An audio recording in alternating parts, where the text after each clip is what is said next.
मस्तक सिंहासन पे हम आत्माएं, राजन बने और शासन चलाएं। कर्मेंद्रियां कर्मचारी हमारी, भ्रिकुटी बीच दरबार अपना सजाएं। मस्तक सिंहासन पे हम आत्माएं, राजन बने और शासन चलाएं।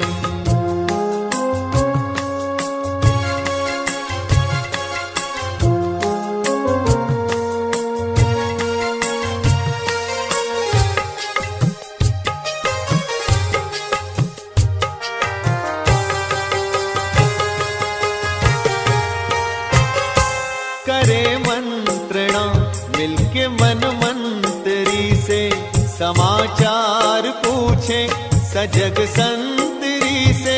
समाचार पूछे सजग संतरी से। बड़ी सावधानी से इस राजधानी को माया की छाया से पल पल बचाएं। मस्तक सिंहासन पे हम आत्माएं, राजन बने और शासन चलाएं। कर्मेंद्रियां कर्मचारी हमारी, त्रिकुटी बीच दरबार अपना सजाएं।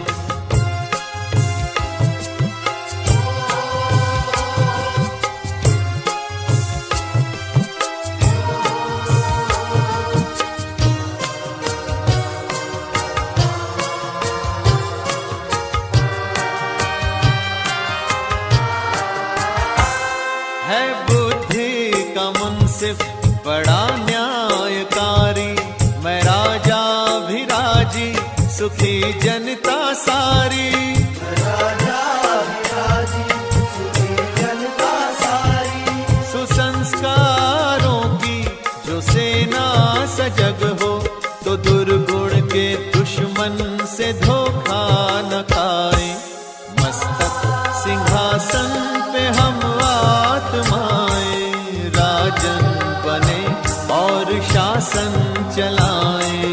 कर्मेंद्रियां कर्मचारी हमारी, त्रिकुटी बीच दरबार अपना सजाएं।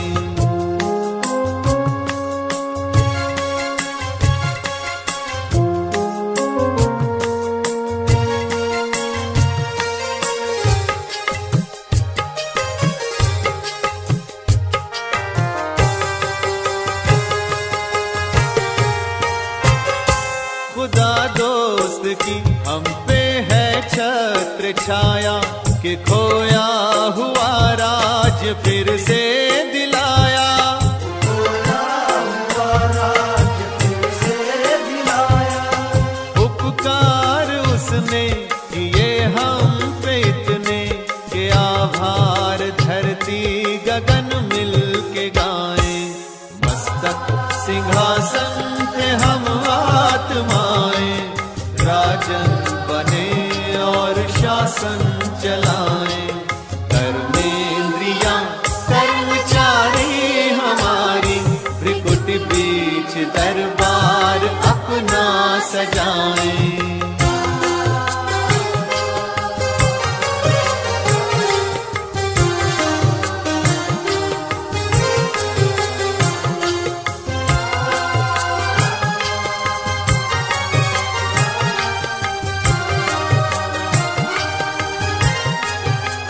ओम शांति। बाबा की याद आत्मा को सुख, शांति, आनंद, प्रेम, पवित्रता, शक्ति का अनुभव कराती है। इसलिए उस समय ओम शांति नहीं, अपितु ओम सुख, ओम आनंद, ओम प्रेम, ओम शक्ति भी बन जाती है। और आत्मा जब शक्तिशाली है तो जो भी कर्म करती है, जो भी वचन उच्चारित करती है, जिसको भी दृष्टि देती है, जहाँ भी कदम रखती है, वहाँ उसे सिद्धि ज़रूर मिलती है, उसमें जौहर भर जाता है। इसलिए जब याद में रहकर हम किसी को भी ईश्वरीय ज्ञान देते हैं, तो ज्ञान का तीर बिल्कुल निशाने पे लगता है। ज्ञान की तलवार में जब याद का जौहर भर जाता है, तो आत्मा हर कर्म में, हर आत्मा के संबंध संपर्क में सिद्धि स्वरूप बन जाती है।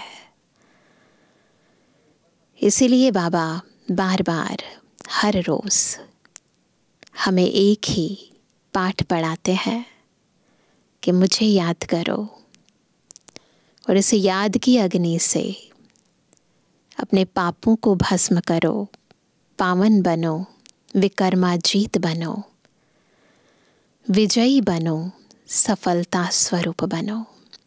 आज की मुरली भी हमें इस याद की अग्नि को, याद के जौहर को कैसे अपने जीवन में अपनाना है और इससे कैसे आत्माओं का कल्याण करना है, वो विधि सिखा रही है।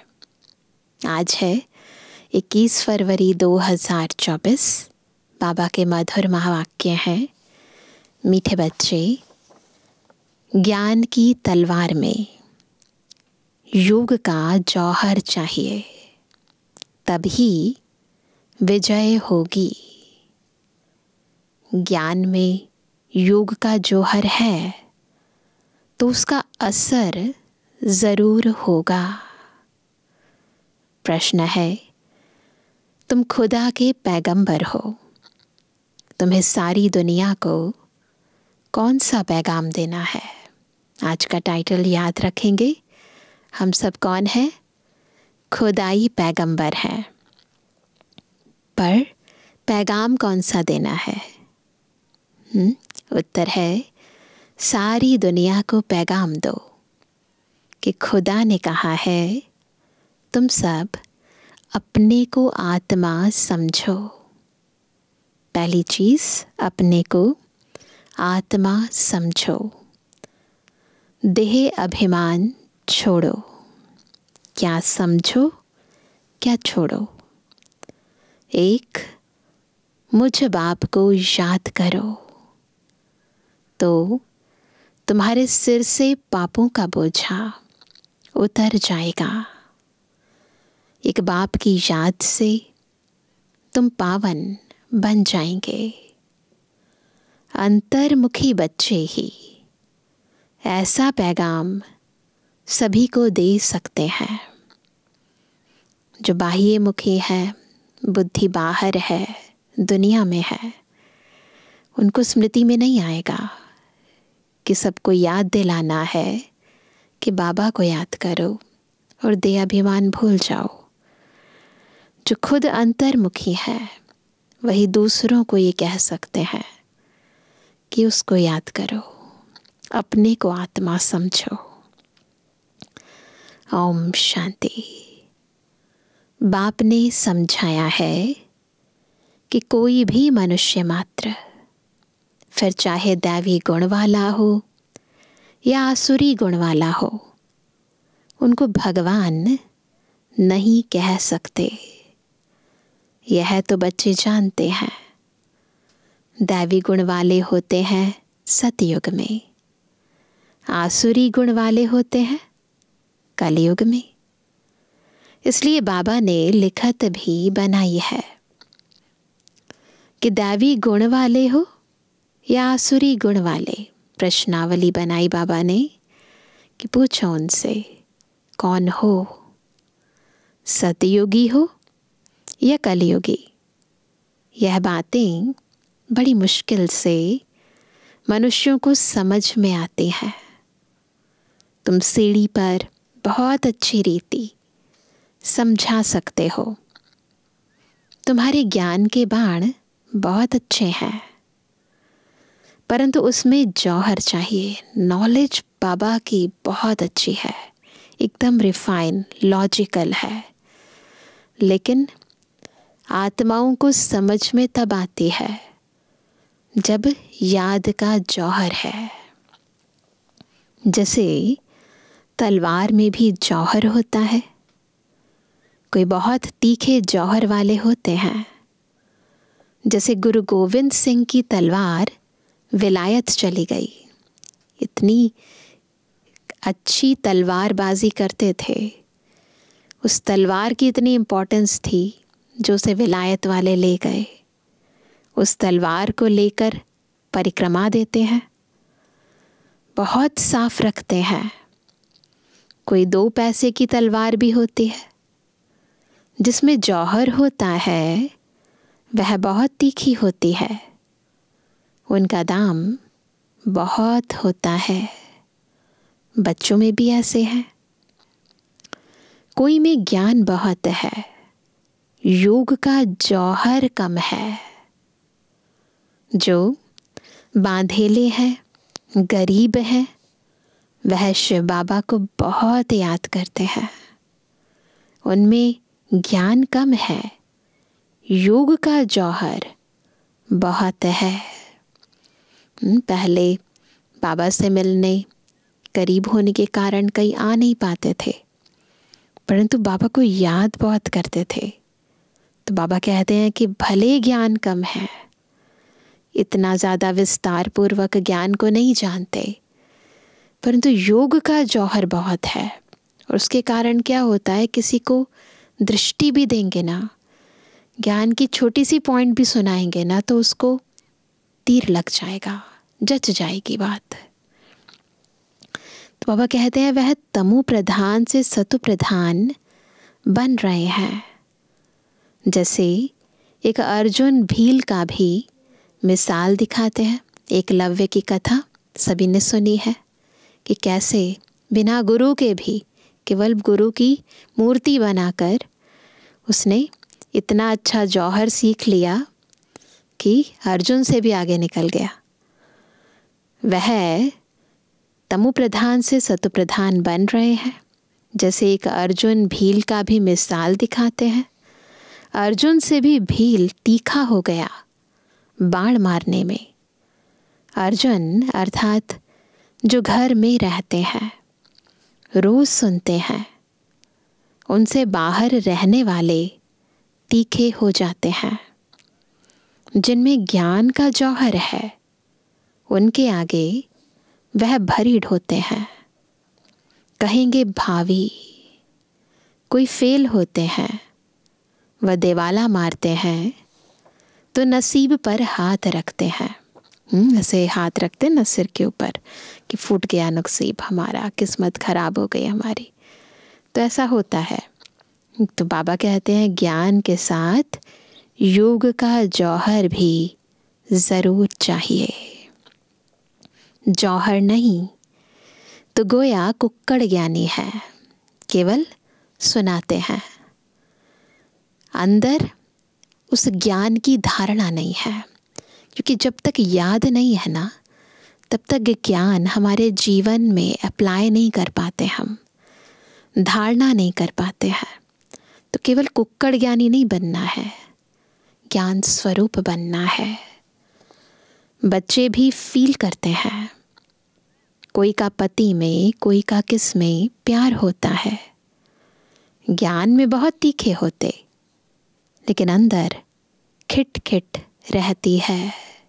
सुनाने में बहुत अच्छे होंगे, ज्ञान को बहुत विस्तार पूर्वक समझा सकते हैं, है ना, तो लोग इम्प्रेस भी हो जाते हैं, परंतु खुद के अंदर खिटखिट है, इसलिए लोग भी बाहर से वाह वाह करते हैं, लेकिन जिनको सुनाते हैं वो भी उस ज्ञान को अपने जीवन में ला नहीं पाते, धारण कर नहीं पाते। यहाँ तो बिल्कुल साधारण रहना है, कोई शोशा की बात नहीं है, कोई दिखावे की बात नहीं है, साधारण रहना है। सब कुछ देखते हुए जैसे देखते ही नहीं, इन आँखों से देख रहे हैं, परंतु मन बुद्धि की आँख अंदर है और ऊपर है। जो दिख रहा है उसको नहीं देख रहे, जो नहीं दिख रहा उसको देख भी रहे हैं और उसकी लगन में मगन भी हैं। एक बाप से ही प्रीत है, तब तो गाया जाता है क्या, कम कारडे दिल यारडे, है ना। हाथ से काम कर रहे हैं परंतु दिल उस ईश्वर में लगी है। ऑफिस आदि में काम करते भी बुद्धि में याद रहे कि मैं आत्मा हूँ। बाबा ने फरमान किया है कि मुझे याद करते रहो। भक्ति मार्ग में भी कामकाज करते कोई ना कोई इष्ट देवता को याद करते रहते हैं। वह तो है पत्थर का बुत, तो इष्ट देवता को याद करते हैं ना, तो पत्थर की मूर्ति होती है, उनमें आत्मा तो है नहीं। लक्ष्मी नारायण भी पूजे जाते हैं, वह भी पत्थर की मूर्ति है ना। बोलो इनकी आत्मा कहाँ है? अब तुम समझते हो, ज़रूर कोई नाम रूप में है। अब हम जानते हैं ना, पहले तो नहीं समझते थे इस बात को। अब तुम फिर योग बल से पावन देवता बन रहे हो। वही देवता अभी कलयुग अंत में है और फिर से पावन देवता बन रहे हैं।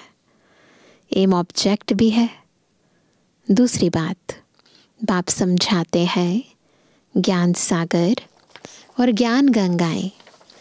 ज्ञान सागर और ज्ञान गंगाएं इस पुरुषोत्तम संगम युग पर ही होते हैं। स्थूल सागर और गंगा की बात नहीं है, परंतु वास्तविकता में जिनका गायन है वह ज्ञान सागर और ज्ञान गंगाएं, जो केवल इस संगम पर ही होते हैं। वो नदियाँ, वो सागर तो हमेशा है और हमेशा रहेंगे। सतयुग में भी थे और कलयुग अंत में भी हैं, बस एक ही समय पर होते हैं। ज्ञान सागर आते ही है कल्प के इस पुरुषोत्तम संगम युग पर। ज्ञान सागर है निराकार परमपिता परमात्मा शिव। उनको शरीर ज़रूर चाहिए जो बात भी कर सके, बाकी पानी की तो बात ही नहीं। यह तुमको ज्ञान मिलता ही है संगम युग पर, पानी की बात नहीं है। वो तो अमृत को समझ लेते हैं कि वो गंगा जल अमृत है ना, परंतु यहाँ है ज्ञान अमृत की बात, जो केवल एक ही बार संगम युग पर हमें खुद ज्ञान सागर आकर देते हैं। बाकी सबके पास है भक्ति। भक्ति मार्ग वाले गंगा के पानी को भी पूजते रहते हैं। पतित पावन तो एक ही बाप है ना, गंगा जल नहीं है, यमुना का जल नहीं है, एक बाप है। वह आते ही एक बार है, एक बाप है और आते भी एक बार है, और एक ही बार आकर हम सब आत्माओं को पतित से पावन बना देते हैं। जब पुरानी दुनिया बदलनी है, अब यह किसको समझाने में बुद्धि भी चाहिए। एकांत में विचार सागर मंथन करना पड़े, बुद्धि चाहिए, फिर बुद्धि को उपयोग भी करना चाहिए। बुद्धि है परंतु विचार सागर मंथन नहीं करते तो फिर क्या फ़ायदा।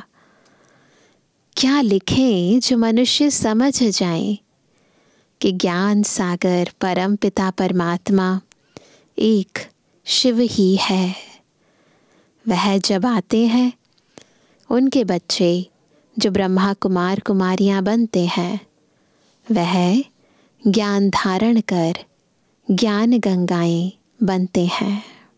बिल्कुल बाबा ने क्लैरिटी से बता दिया है कि ज्ञान गंगाएं हैं जो पावन बनाती हैं, परंतु ये ज्ञान गंगाएं भी केवल संगम युग पर ही आती है, जब ज्ञान सागर हमें ज्ञान देते हैं और उस ज्ञान को हम धारण करते हैं।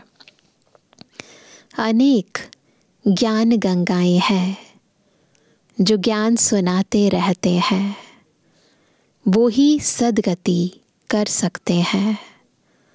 पानी में स्नान करने से पावन नहीं बन सकते, ज्ञान होता ही है संगम पर। यह समझाने की युक्ति चाहिए, बड़ा अंतर्मुख चाहिए। शरीर का भान छोड़ अपने को आत्मा समझना है। इस समय कहेंगे हम पुरुषार्थी हैं। याद करते करते जब पाप खत्म होंगे तब क्या होगा? जब पाप खत्म होंगे तब लड़ाई शुरू होगी। जब तक सबको पैगाम मिल जाए, पैगाम अथवा मैसेज तो शिव बाबा ही देते हैं। खुदा को पैगंबर कहते हैं ना। तुम सबको यह पैगाम पहुंचाते हो कि अपने को आत्मा समझ परम पिता परमात्मा के साथ योग लगाओ। तो बाप प्रतिज्ञा करते हैं कि तुम्हारे जन्म जन्मांतर के पाप कट जाएंगे। यह तो बाप ब्रह्मा मुख से बैठ समझाते हैं। पानी की गंगा क्या समझाएगी? पानी की गंगा समझा थोड़ी ना सकती है, वो तो तत्व है ना। तत्व क्या समझाएंगे? बेहद का बाप बेहद के बच्चों को समझाते हैं। तुम सतयुग में कितने सुखी संपत्तिवान थे, अभी दुखी कंगाल बन पड़े हो। यह है बेहद की बात। आत्मा को बाबा कह रहे हैं। आत्मा सुखी थी, संपत्तिवान थी।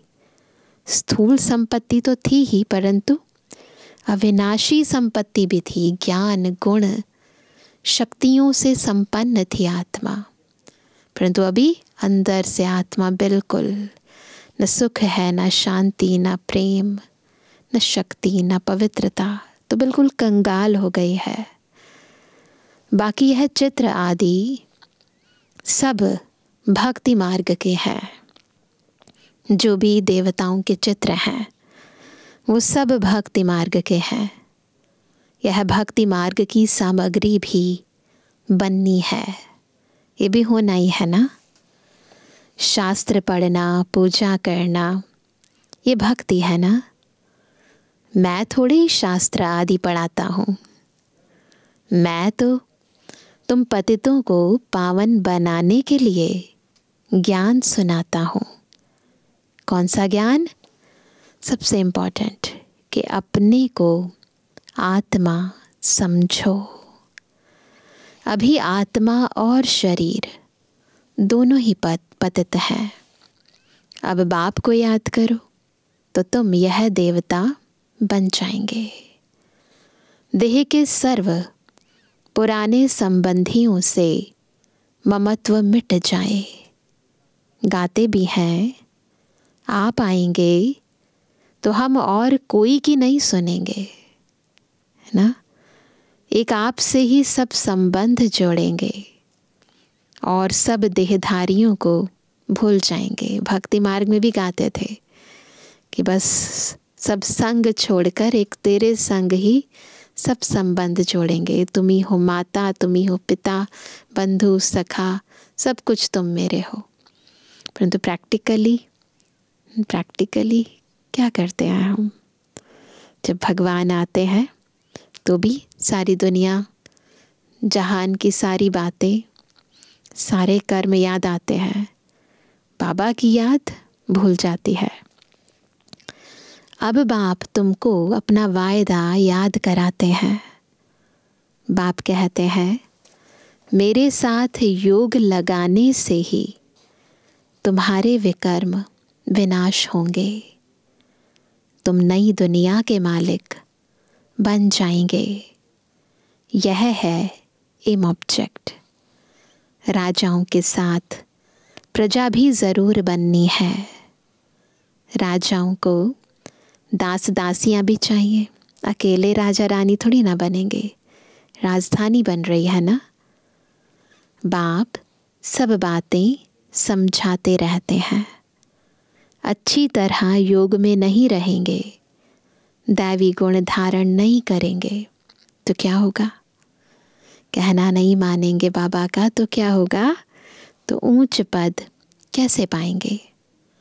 घर में कोई ना कोई बात पर झगड़ा कलह होती है ना। बाप लिख देते हैं, तुम्हारे घर में कलह है, इसलिए ज्ञान ठहरता नहीं। बाबा पूछते हैं, स्त्री पुरुष दोनों ठीक चलते हैं? चलन बड़ी अच्छी चाहिए, क्रोध का अंश भी ना रहे। बहुत इम्पॉर्टेंट है ये बात, क्योंकि आपस में जब संबंध में आते हैं, चाहे पति पत्नी का हो, चाहे माँ बच्चे का हो, न पिता पुत्र का हो, सास बहू का हो, परंतु जो संस्कार हैं, जो स्वभाव है वो मिलते नहीं हैं। तो चाहे बाहर से चाहे अंदर से क्रोध आ जाता है और चलन फिर हमारी खराब हो जाती है। जाने अनजाने बाबा का नाम बदनाम कर देते हैं। इसलिए बाबा बार बार ये ध्यान खिंचवाते हैं कि चलन भी अच्छी चाहिए, क्रोध का अंश भी ना हो। ये तब होगा जब ज्ञान पूर्ण रीति धारण होगा, और धारण तब होगा जब बाबा की याद रहेगी, है ना। तो सब बातों का कनेक्शन है। अब तो दुनिया में कितना हंगामा और अशांति है। तुम्हारे में बहुत ज्ञान योग में तीखे हो जाएंगे तो और भी बहुत याद करने लग पड़ेंगे। तुम्हारी प्रैक्टिस भी अच्छी हो जाएगी और बुद्धि भी विशाल हो जाएगी। बाबा को छोटे चित्र इतने पसंद नहीं आते हैं, सब बड़े बड़े चित्र हो। बाहर मुख्य स्थानों पर रखो। जैसे नाटक के बड़े बड़े चित्र रखते हैं ना, है ना। नाटक, पहले तो नाटक बहुत होते थे, अभी तो मूवीज़ होती हैं, तो उनके बड़े बड़े होर्डिंग्स लगाते हैं। तो बाबा भी चाहते हैं बाबा के चित्र भी बड़े बड़े लगे। अच्छे अच्छे चित्र बनाओ जो बिल्कुल खराब ना हो। सीढ़ी भी बहुत बड़ी बड़ी बनाकर ऐसी जगह रखो जो सबकी नज़र पड़े। शीट पर ही रंग आदि ऐसा मजबूत हो जो पानी व धूप में खराब ना हो। पहले तो टिन की शीट के ऊपर पेंटिंग करके चित्र आदि बनाते थे, परंतु अभी तो बहुत सारी चीज़ें निकल गई हैं। विनाइल के बोर्ड बनते हैं, फ्लेक्स की शीट्स बनती हैं, तो ख़राब नहीं होती हैं। और पहले तो काफ़ी महंगा पड़ता था, अभी तो कॉस्ट भी काफ़ी इफ़ेक्टिव होती है, हर कोई अफोर्ड कर सकता है। तो मुख्य स्थानों पर रख दो, या कहाँ एग्ज़िबिशन होती है तो मुख्य बड़े 2-3 चित्र ही काफ़ी हैं। यह गोला भी वास्तव में दीवार जितना बनना चाहिए। भल 8-10 आदमी उठाकर रखें, कोई भी दूर से देखे तो एकदम क्लियर मालूम पड़ जाए। सतयुग में तो और सब इतने धर्म होते नहीं। अभी बाबा एडवर्टाइजिंग की सेवा से सतयुग पर आते हैं। वह तो आते ही बाद में है। पहले तो स्वर्ग में बहुत थोड़े मनुष्य होते हैं। अब स्वर्ग है या नर्क, तुम इस पर बहुत अच्छी तरह समझा सकते हो। ये सब समझाने की विभिन्न विधियां हैं, सेवा के विभिन्न तरीके हैं जो बाबा बहुत क्लैरिटी से बताते हैं कि क्या क्या कर सकते हैं आत्माओं को ईश्वरीय ज्ञान देने के लिए। जो आए उनको समझाते रहो। बड़े बड़े चित्र हों। कैसे पांडवों के बड़े बड़े बुत बनाते हैं भक्ति मार्ग में। तुम भी पांडव हो ना। शिव बाबा तो संगम पर पढ़ाते हैं। वह श्री कृष्ण है सतयुग का फर्स्ट प्रिंस। तुम समझाते समझाते अपनी राजाई स्थापन कर लेते हो। कोई पढ़ते पढ़ते छोड़ देते हैं। स्कूल में भी कोई नहीं पढ़ सकते हैं तो पढ़ाई छोड़ देते हैं। यहाँ भी बहुत है जिन्होंने पढ़ाई को छोड़ दिया है। फिर वह स्वर्ग में नहीं आएंगे क्या? आएंगे। मैं विश्व का मालिक, मेरे से कोई 2 अक्षर भी सुने तो भी स्वर्ग में जरूर आएंगे। देखो, अविनाशी ज्ञान कभी विनाश नहीं हो सकता। इसका प्रभाव आत्मा पर ऐसा पड़ता है, जो केवल 2 अक्षर भी सुने, थोड़े दिनों के लिए भी आए तो भी स्वर्ग में जरूर आ जाएंगे। आगे चलकर ढेर सुनेंगे। यह सारी राजधानी स्थापन होती है कल्प पहले मुआफिक। जैसे कल्प पहले स्थापन हुई थी वैसे ही अभी राजधानी स्थापन होती है। कल्प पहले मिसल बच्चे समझते हैं हमने अनेक बार राज्य लिया है फिर गवाया है। हीरे जैसे थे फिर कौड़ी जैसा बने हैं। भारत हीरे मिसल था, अभी फिर क्या हुआ है? भारत तो वो ही होगा ना जो कल्प पहले था, फिर वही होगा। इस संगम को पुरुषोत्तम युग कहा जाता है। उत्तम से उत्तम पुरुष भी है, बाकी सब हैं कनिष्ठ। जो पूज्य थे वही फिर पुजारी बने हैं। 84 जन्म लेते हैं। वह शरीर भी खत्म हो गए। जन्म लिया, शरीर खत्म, फिर दूसरा, फिर शरीर खत्म। आत्मा भी तमु प्रधान हो गई। जब सतु प्रधान है तब तो पूजते ही नहीं। उस समय कोई नहीं पूजता है ना, चैतन्य में है। अब तुम शिव बाबा को चैतन्य में याद करते हो। देखो, द्वापर युग से हम शिव बाबा की जड़ मूर्त बनाकर पूजा करते रहे। अभी बाबा को हम चैतन्य में पूजा नहीं करते, याद करते हैं। फिर पुजारी बनेंगे तो पत्थर को पूजेंगे। अब बाबा चैतन्य है ना, फिर उनकी ही पत्थर की मूर्ति बनाकर पूजते रहते हैं। यहाँ बैठे हैं हम और बुद्धि से सारे युगों का चक्कर लगा रहे हैं। कभी सतयुग में, कभी संगम पर, कभी द्वापर में, कभी कलयुग में। रावण राज्य में भक्ति शुरू होती है। आत्माएं वो ही हैं, भिन्न भिन्न शरीर धारण करती आई हैं। नीचे गिरने से ही भक्ति शुरू होती है। आत्मा की कला गिरती जाती है, क्वालिटी डाउन होती जाती है, फिर भक्ति शुरू होती है। अंदर कमी आई तो फिर उसको पूर्ण करने के लिए हम फिर भक्ति मार्ग में देवताओं की अर्चना करते हैं, पूजा करते हैं। बाबा फिर आकर ज्ञान देते हैं तो दिन शुरू हो जाता है। ज्ञान, फिर ज्ञान के आधार पर सतयुग की स्थापना होती है। ब्राह्मण सो देवता बन जाते हैं। अब तो देवता नहीं कहेंगे। ब्रह्मा तो सतयुग में होता नहीं। यहाँ ब्रह्मा तपस्या कर रहे हैं। मनुष्य है ना, शिव बाबा को शिव ही कहा जाता है।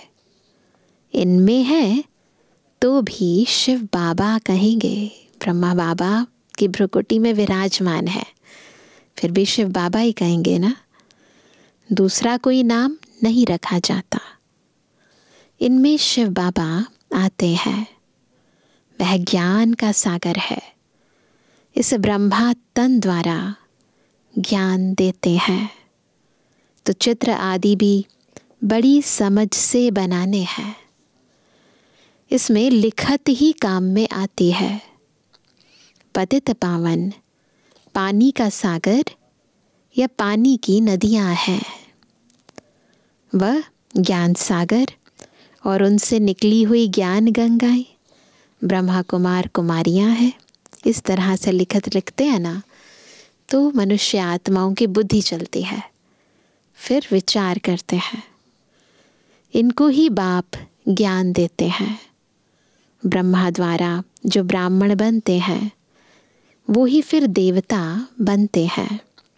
विराट रूप का चित्र भी बहुत बड़ा दिखाना है, तो आज बाबा ने भिन्न भिन्न चित्रों को कैसे समझाना है, कितने बड़े चित्र होने चाहिए, किस क्वालिटी के होने चाहिए, कैसे समझाना है, सारी विधि बताई। यह है मुख्य चित्र। बाबा समझाते हैं, मीठे बच्चे, तुम्हें अपनी सिविल बुद्धि बनानी है। जब बाबा देखते हैं कि इनकी क्रिमिनल आई है, तो समझ जाते हैं यह चल नहीं सकेंगे। दृष्टि से समझ जाते हैं चल सकेंगे या नहीं चल सकेंगे। तुम्हारी आत्मा अब त्रिकालदर्शी बनती है। यह कोई विरला समझते हैं, बहुत बुद्धू है, बाप को फारकती दे देते हैं। बुद्धि इतनी स्वच्छ नहीं है कि भगवान को पहचाने, तो फारकती दे देते हैं। यह तो बच्चे समझते हैं कि राजधानी स्थापन हो रही है, इसीलिए कुछ भी देखते हैं, ले आता है, कोई जाता है ना। तो हैरान परेशान होने की ज़रूरत नहीं है, दिल शिकस्त होने की ज़रूरत नहीं है। क्यों?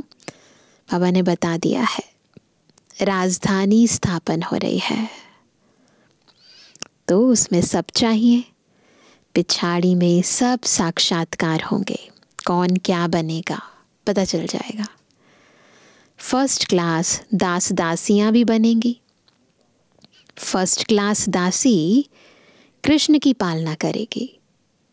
बर्तन साफ करने वाली, खाना खिलाने वाली, सफाई करने वाली सब होंगी। यहाँ से ही निकलेंगी। फर्स्ट नंबर वाली ज़रूर अच्छा पद पाएगी। वह भासना आती है।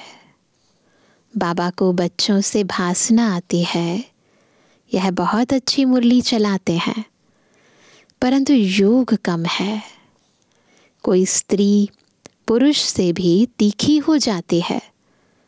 एक ज्ञान में है, कहते हैं बाबा दूसरा पहिया ठीक नहीं है, प्रवृत्ति में रहते हैं तो एक बहुत तीखा चला जाता है, दूसरा इतना नहीं जा पाता।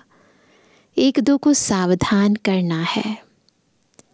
प्रवृत्ति मार्ग है ना, जोड़ी एक जैसी चाहिए, आप समान बनाना है। पिछाड़ी में तुम दुनिया को ही भूल जाएंगे। समझते हो ना कि हम हंस हैं, यह बगुला है, समझ में आ जाता है। चलन से है ना, कर्मों से पता चल जाता है, दृष्टि से पता चल जाता है, बातचीत करने के ढंग से पता चल जाता है, किस में कोई अवगुण, किस में कोई चटा भेटी भी चलती है। मेहनत बहुत है भी बहुत सहज। मेहनत भी बहुत है, फिर सहज भी बहुत है। सेकंड में जीवन मुक्ति, बिगिर कौड़ी खर्च, ऊंच से ऊंच पद पा सकते हैं। गरीब जो हैं वह अच्छी सर्विस करते रहते हैं। यह तो पता है ना कि कौन कौन खाली हाथ आए हैं। बहुत कुछ ले आने वाले आज हैं नहीं, और गरीब बहुत ऊंच मर्तबा पा रहे हैं। तो इससे कोई फ़र्क नहीं पड़ता कि आप जब बाबा के पास आए तो आपके पास धन कितना था या है। आपका पुरुषार्थ, आपकी लगन, योग का बल, ये हमारी वास्तविक संपत्ति है। इसके आधार पर ही आत्मा आगे बढ़ती है, ऊंच पद पाती है। बाकी इस दुनिया की स्थूल प्राप्तियों का इससे कोई ताल्लुक नहीं है कि कौन सा पद आपको सतयुग में मिलेगा। तो इसीलिए बाबा कहते हैं कि जो बहुत कुछ लेकर आए वो आज है नहीं, और जो गरीब आए वो ऊंच मर्तबा पा रहे हैं। अच्छा, मीठे मीठे स्वर से एबल आज्ञाकारी बच्चों पर माता पिता बाप दादा का याद तारा। Good morning. रूहानी बच्चों की रूहानी बाप दादा को गुड मॉर्निंग, नमस्ते नमस्ते नमस्ते। धारणा के लिए मुख्य सार। पहला, ज्ञान तलवार में याद का जौहर भरने के लिए कर्म करते अंतर्मुखी बन अभ्यास करना है कि मैं आत्मा हूँ। मुझ आत्मा को बाप का फरमान है कि निरंतर मुझे याद करो। एक बाप से सच्ची प्रीत रखो। देह और देह के संबंधियों से ममत्व निकाल दो।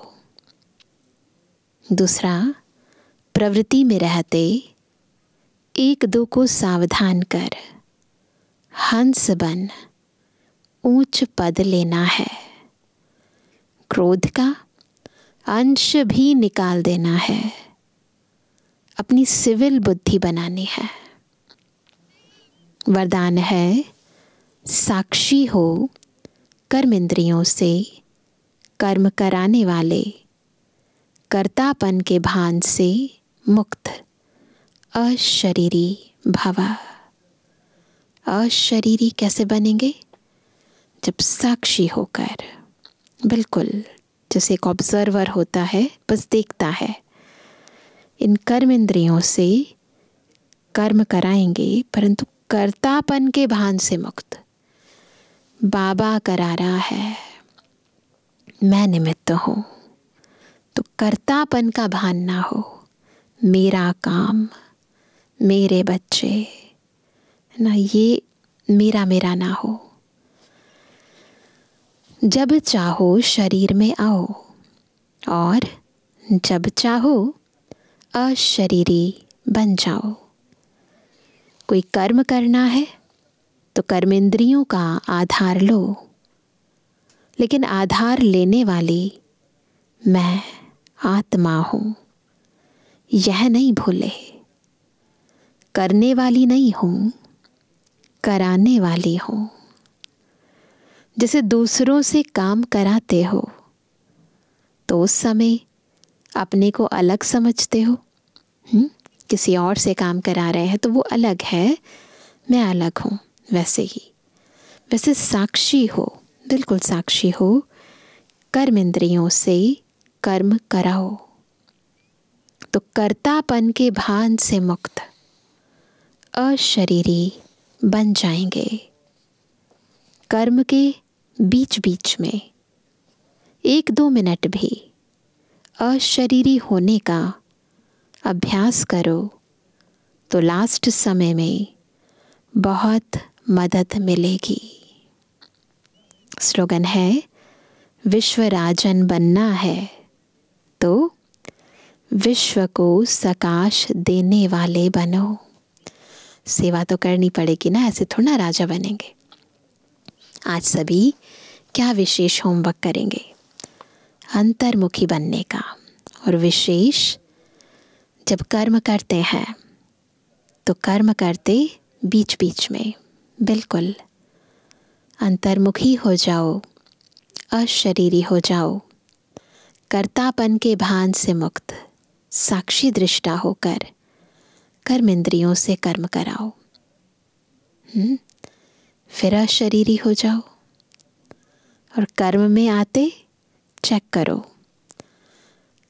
क्या सोचकर कर्म कर रही हूँ, मेरा काम या बाबा की सेवा।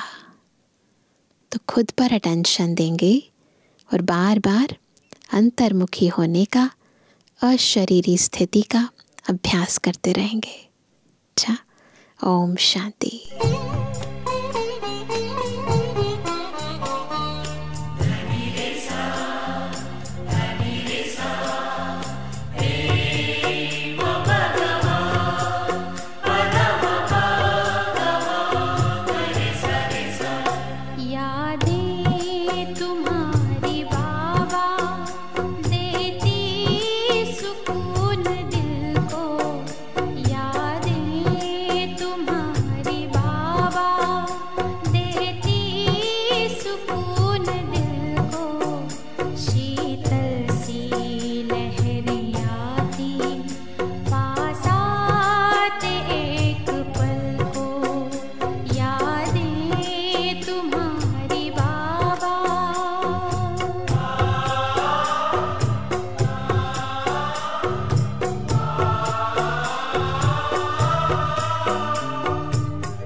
शांति है समाई, अविनाशी